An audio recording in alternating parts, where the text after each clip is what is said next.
Sabía mal.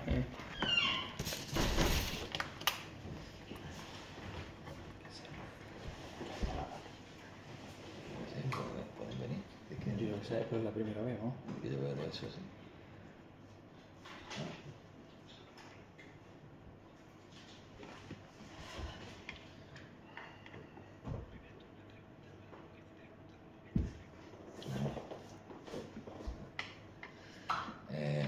Bueno, vamos a empezar. ¿Estás preparado? Sí. Vamos a empezar con la defensa del TFM por el alumno Andrea Capelletto. Tienes aproximadamente de 20 a 30 minutos para tu defensa y después pasamos a un turno de preguntas. Puede empezar usted cuando quiera. Vale. Buenos días. Es un placer para mí presentarle el trabajo final de máster realizado en el marco de del programa doble titulaciones entre la Universidad de Cádiz y la Universidad de Ferrara. Este proyecto se centra principalmente en el desarrollo, en la elaboración de un hormigón alta resistencia sostenible, utilizando principalmente escoria de cobre, escoria de alto horno y fibra plástica, en línea con los principios generales de la economía circular. Esta presentación sigue esto recorrido. Comenzaré hablando sobre la introducción, después sobre el material y los principios de la mezcla, luego el diseño y la proyectación de la mezcla, el problema de trabajabilidad, luego la fase de laboratorio experimental, es en el laboratorio aquí de Algeciras, y discusión de los resultados, y posteriormente al final conclusiones y perspectiva de futuro en relación a lo que vamos a decir ahora. El sector de la construcción tiene aproximadamente un 40% de responsabilidad de emisión de dióxido de carbono, solamente que la producción de cimiento tiene un 7%, mientras en lo que respecta a la producción de hormigón, el 90% es relacionado sobre el cimiento, el 10% el agregado, es decir, el 0,8% de la emisión en el total. En ese escenario se vuelve fundamental una reducción de la emisión de dióxido de carbono. Por ejemplo, haciendo una transición hacia una economía a bajo impacto ambiental, valorizando, por ejemplo, productos más sostenibles, como escoria de alto horno, escoria de cobre. En España tenemos dos realidades muy importantes, que son las Atlantis Copper y la ArcelorMittal, a nivel nacional y internacional, de verdad. La Atlantic Copper ya participa a un proyecto que se llama Circular Economy, que trata aproximadamente 60.000 toneladas de material electrónico cada año. Mientras respecto a la ArcelorMittal, que es líder de la producción del acero, invertí 50 millones de euros en el 2023 en España y 300 millones en el mundo, y participa a un programa que se llama Global Research and Development, donde intenta de evaluar y valorizar sus productos industriales. ¿Okay? En concreto, las dos son las que proporcionan el escoria de cobre y el escoria de alto horno. Antes de llevar a la fase experimental, se llevó a cabo un análisis preliminar teórica sobre el material proporcionado y el otro material utilizado en la mezcla de la alta resistencia. Principalmente se dividen en dos, el material no reactivo y el material reactivo. Por material reactivo se entiende como el material que reacciona en la fase de hidratación. Aquí, por ejemplo, encontramos la fibra plástica de acero, que va a aumentar la capacidad residual post-fisuración, o otros materiales como la escoria de cobre y otros materiales no reactivos que participan en la optimización de la microestructura, por ejemplo, a la mejoría de la trabajabilidad. En cuanto a los materiales reactivos, hemos elegido un Portland 52,5R que tiene un 95% de clinker y un 5% de yeso. Esto, en la fase a medio y largo plazo, libera lo que se llama portlandite, que reacciona con el humo de sílice y debería reaccionar con el material proporcionado, ¿no? Liberando otro material pozolánico de hidratación secundaria. Por eso, como que hemos comprobado que los materiales proporcionados se podrían utilizar para la formulación de una mezcla de alta resistencia, ¿no? Esta investigación tiene preguntas y objetivos específicos, ¿ok? Y quiere, por ejemplo, si las escoria de cobre, las escoria de alto horno, son adecuados para una formación de un hormigón alta resistencia, no un hormigón normal. O por ejemplo, si la escoria de cobre es un sustituto posible de uno de los materiales, ¿cuál? ¿Reactivo o no reactivo? Y si existe un umbral límite, ¿no? Donde que después hay una caída no más tolerable de los valores de la resistencia, por ejemplo. Y si existe también una combinación óptima de sustitución. Y si hay un efecto combinado y sinérgico entre la escoria de cobre y la escoria de alto horno. Para responder a estas preguntas tenemos herramientas que pueden evaluar, por ejemplo, la propiedad física, como por ejemplo la durabilidad en el tiempo, o la resistencia al rendimiento mecánico activo y pasivo, o también la trabajabilidad del compuesto fresco.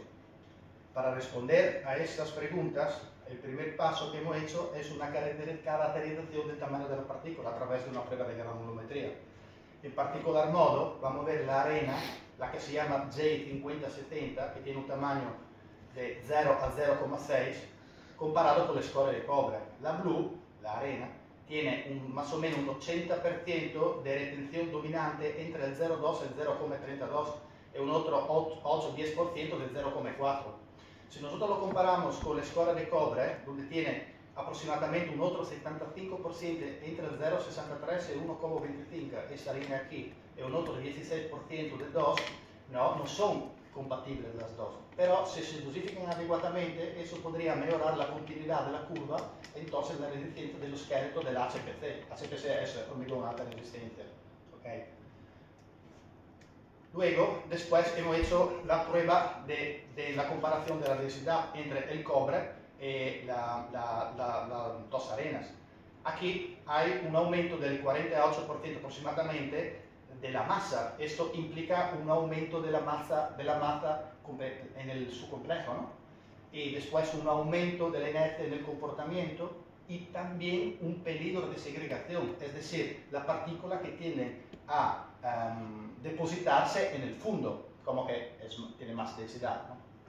En cuanto a la comparación de absorción, aquí vemos que no hay absorción, prácticamente la absorción del cobre es nula. Entonces, es decir, que no absorbe agua reactiva. Reactiva se entiende el agua que podría retener y utilizar en el medio y largo plazo para los legames de hidratación, ¿no? Primario y secundario. Eso no absorbe, entonces hay más agua liberada. ¿Eso qué significa? Que va a aumentar la fluidez y va a bajar la consistencia. Si hay demasiada agua en exceso, también puede causar un efecto de peligro, lo que se llama el efecto bleeding, ¿no? El efecto bleeding, ¿qué es? Cuando hay demasiada agua, eso tiende a ascender, va a aumentar el volumen de la capa superficial, ¿no? Y como hay una evaporación muy rápida, esto causa una retracción plástica acompañada de fisuraciones que va a bajar la resistencia del hormigón. Entonces es muy importante tener cuidado la cantidad de agua dentro del hormigón, por esas motivaciones. Tras haber extraído la debida conclusión a través del análisis preliminar y los ensayos anteriormente descritos, expuestos, hemos seleccionado esta tipología de mezclas, la M0, la M1, la M2 y la M3. En cuanto a la M0 es la de referencia, no hay sustituciones.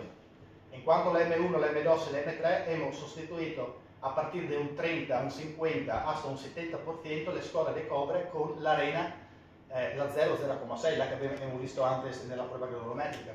Y se mantuvo fijo, ¿no?, la sustitución de la escoria de alto horno con el cemento el 52,5R. ¿Por qué se hizo esto? Principalmente por aislar el efecto del cobre en la mezcla. ¿Okay? Bien. Después, para comprobar el éxito de la mezcla, hemos hecho la prueba de trabajabilidad. Esta prueba no es normada. Hemos utilizado, aquí lo vemos, mini conos de diámetros, de dimensiones y volúmenes determinados y comparados los diámetros del hormigón después del vertido con medidas que hemos encontrado en revistas científicas. El resultado fue que los resultados fueron óptimos. Hay una óptima trabajabilidad del hormigón. Aquí se ve en el gráfico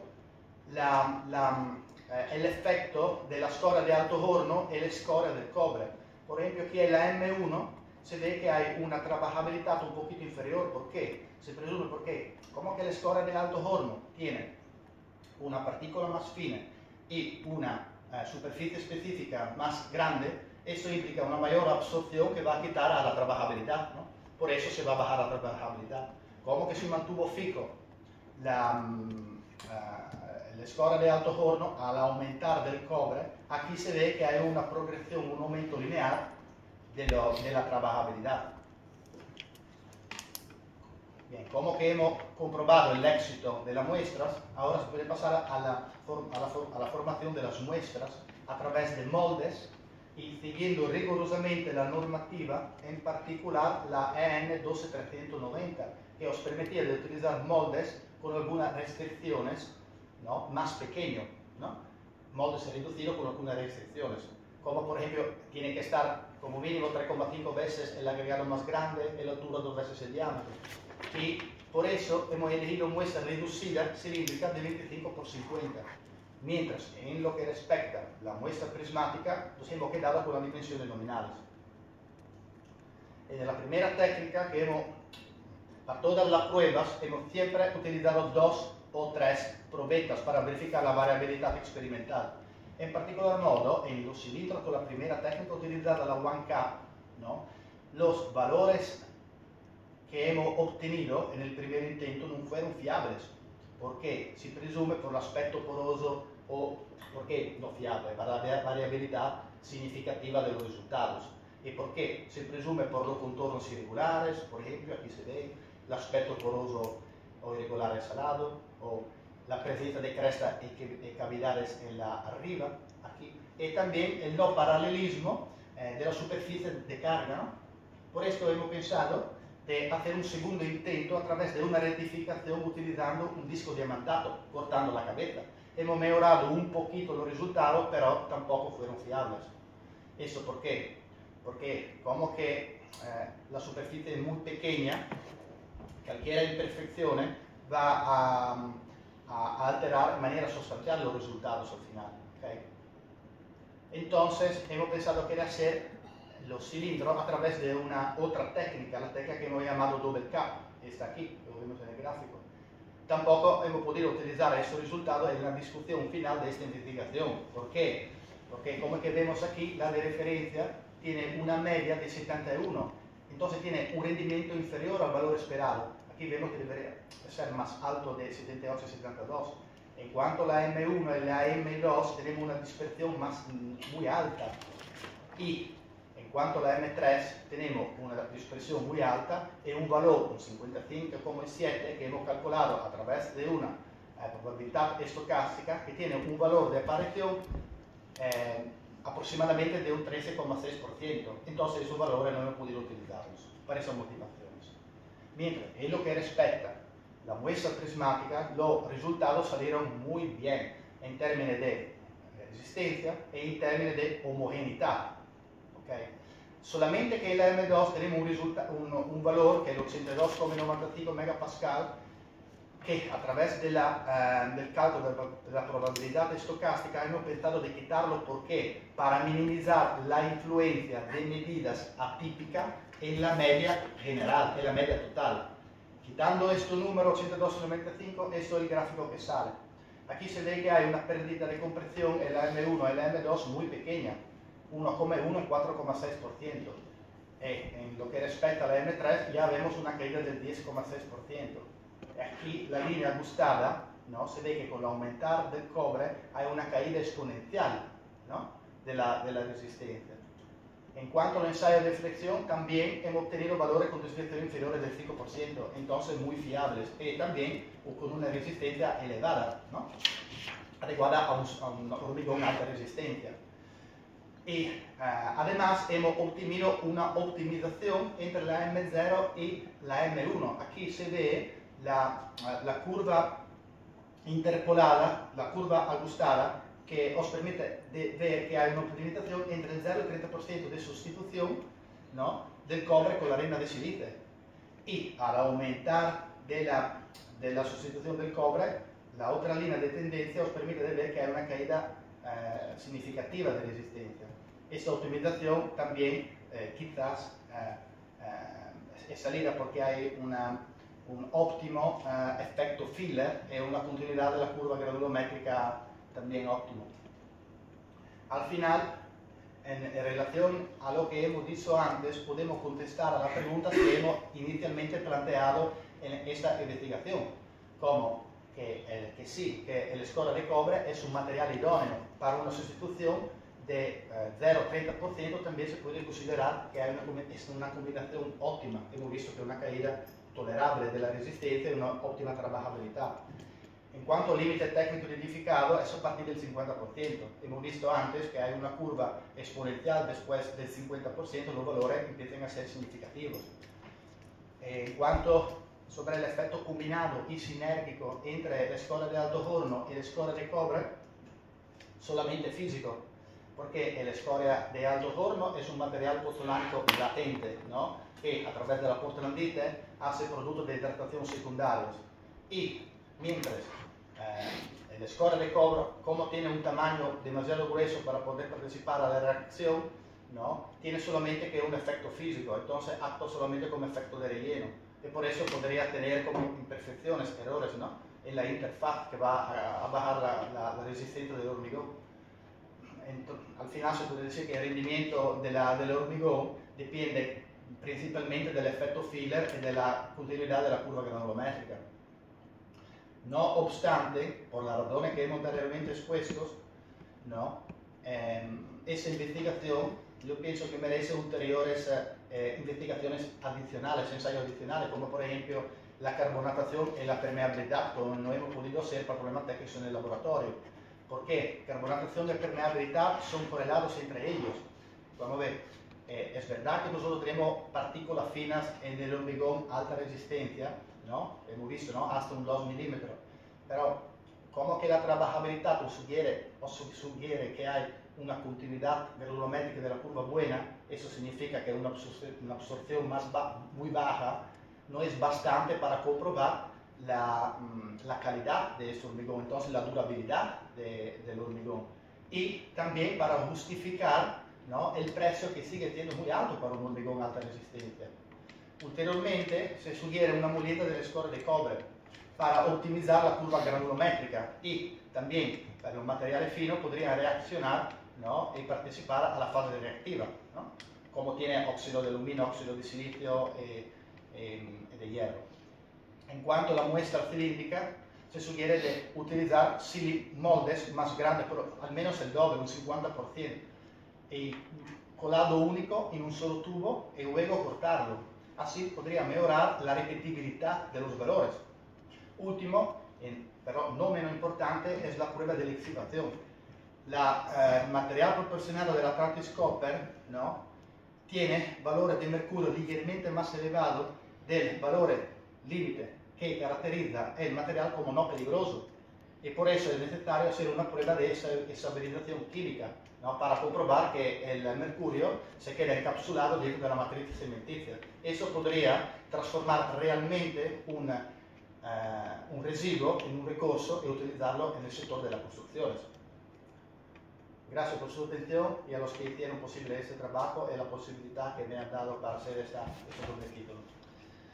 Muy bien, Andrea, por ajustarte a los tiempos, y lo has hecho fenomenal, sabiendo que no es tu idioma, y eso ha quedado bastante claro. Así que pasamos al turno de preguntas. Vamos a empezar por el profesor Jesús Franco Oliva. Bueno, pues nada, Andrea, felicitarte por el trabajo que has hecho. Considero que es un gran trabajo, ¿no? Sí. Por la clara exposición que también has hecho, y en la línea de lo que ha comentado el presidente, con las dificultades del idioma, que las ha solventado perfectamente. Yo, comentarte algunas cosillas del proyecto. Veo que habéis utilizado ahí un 20% de escoria de alto horno. ¿Por qué 20%?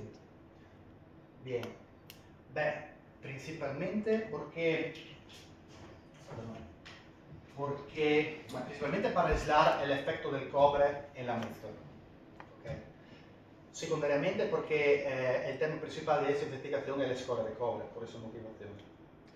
Y además se mantuvo un valor fijo de un 20%, que es una sustitución muy baja, porque como que aquí se ve, porque la primera fase de resistencia es liberada del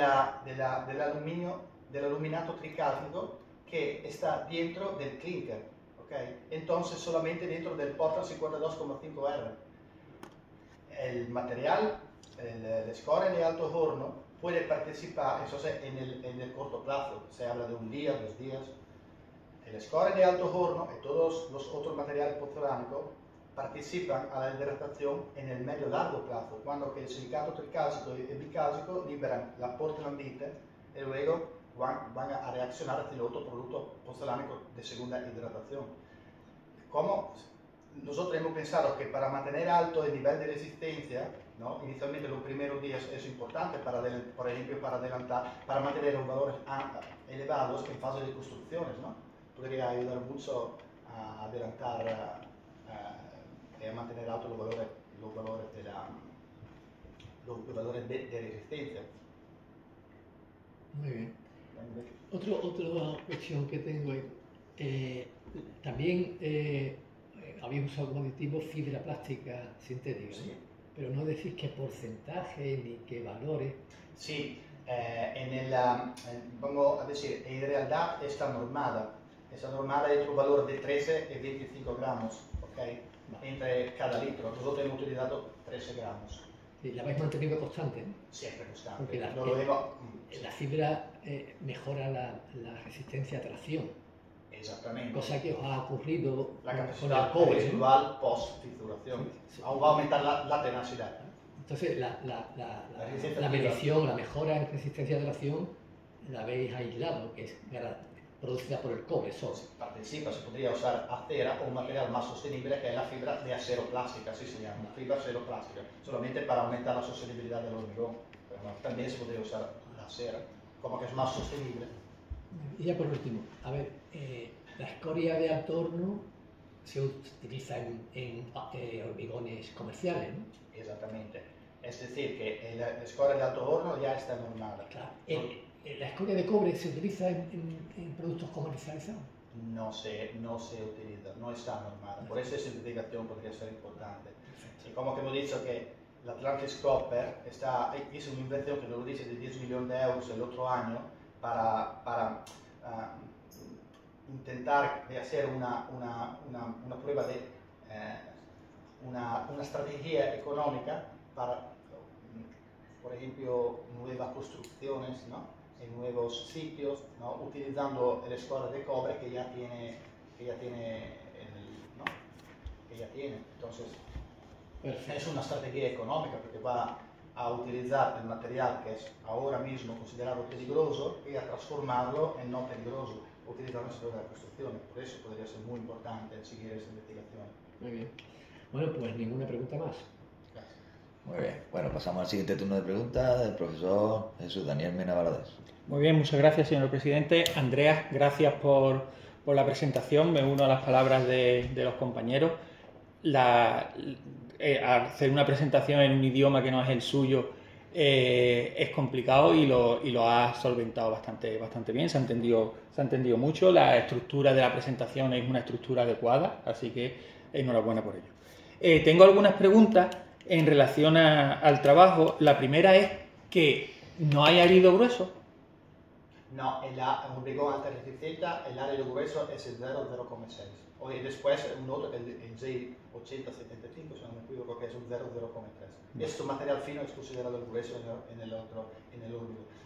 en el hormigón alta resistencia. Muy bien. Y por eso tiene una permeabilidad, una absorción baja, una durabilidad alta y un precio muy elevado, el doble. Pero como que un hormigón normal dura 40, 50 años, eso podría durar por lo menos el doble. No, como es una novedad, ahora no lo sabemos. Vale.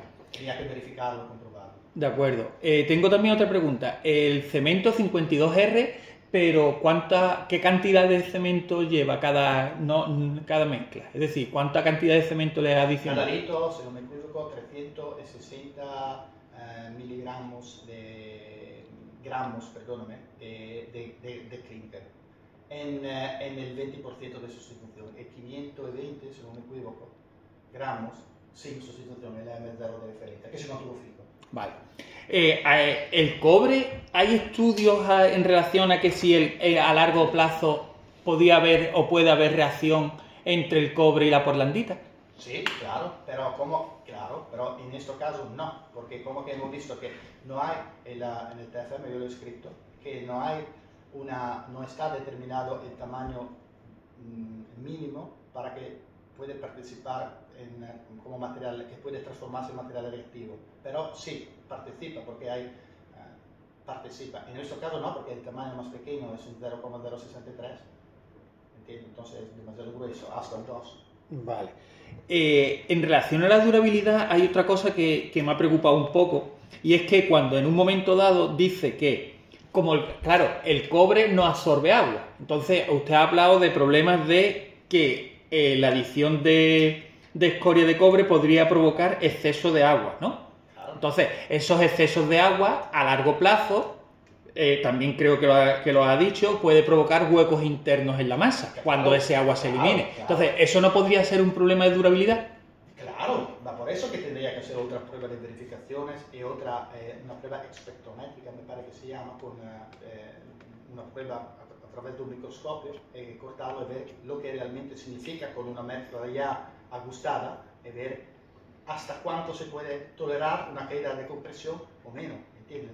Es una cuestión muy subjetiva, yo pienso. Claro, no voy tanto al tema de caída de compresión, sino al aumento de la permeabilidad por el hecho de huecos internos. Va a quedarse los vacíos, claramente. Claramente, más se ve, ¿no? Después de 90 días se lo corta, se ve cuando queda vacío, ¿no? Claro. Exactamente. Con respecto a la trabajabilidad, claro, como está trabajando con mezclas muy pequeñas y no tiene árido grueso, entiendo que el ensayo normalizado de consistencia, el ensayo de cono de Abraham no entra aquí. Entonces, ¿no hay alguna manera o no ha encontrado alguna manera de relacionar los resultados de su ensayo con un resultado típico de ensayo de cono de Abraham? Yo pienso que lo he dicho, no sé si me... No, lo que ha dicho es que los resultados son satisfactorios y una trabajabilidad satisfactoria. En relación con la medida que hemos encontrado en revistas científicas que Sí. han hecho la misma trabajabilidad y que han hecho, ¿cómo se dice?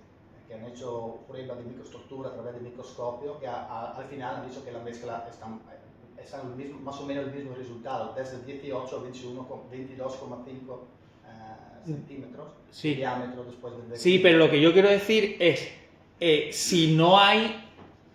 No sé, póngame la diapositiva de esa. Porque, claro, usted pone diámetros de 1, diámetros de 2, no hay una manera de relacionar esos diámetros con un supuesto ensayo de consistencia de Abraham, si es blando, fluido, tal y como se conoce en la normativa. No lo hay. No, eso no está normado. En el Uruguay 17 no está normado nada. Por eso hemos utilizado medidas y hemos comprobado el éxito de la mezcla a través de la trabajabilidad con medidas que hemos encontrado en revistas científicas. ¿Te puedo contestar? Sí, pues. Simplemente decir que es un hormigón autocompactante. Entonces, al ser Ya. eso es lo que le ha Ah, faltado. claro, sí, claro. Se Claro que necesita es un autocompactante y entonces Eso, se no. utiliza la rota en lugar del cono.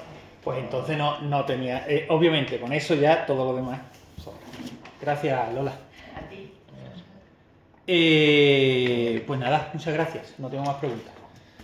Bueno, Andrea, yo principalmente lo que quiero es felicitarte porque sé el esfuerzo que supone el curso académico que has hecho aquí. Eres el alumno que ha ido abriendo camino en este doble título que tenemos con Ferrara, que no sabemos que el año que viene otro alumno, y has ido abriendo los problemas o las virtudes o las cosas que no se habían hecho nunca, y eres la primera persona que ha venido.